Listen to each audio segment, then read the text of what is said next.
Magandang araw sa inyong lahat. Aking ipinapaabot ang aking taus-pusong pagbati sa bawat Pilipino ngayong Pasko.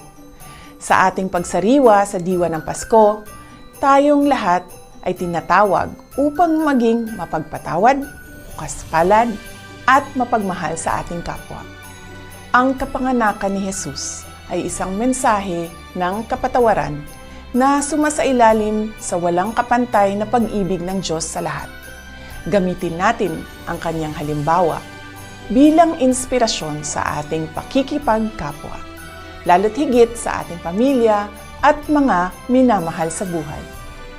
Higit sa mga material na bagay na ating matatanggap ngayong Pasko, tayo ay inaanyayahang magbigay ng pag-unawa, respeto at pagmamahal sa bawat isa, lalo na sa mga mahihirap at may karamdaman. Ito ang tunay na diwa ng panahong ito. At ito ay isang paalala sa ating lahat, hindi lamang ngayong buwan ng Disyembre, kundi sa lahat ng araw. Muli, ipinapaabot ko ang aking mainit na pagbati sa bawat Pilipino saan mang panig ng mundo. Malipayong Pasko ug mabungahong bag-ong tuig kaninyong tanan.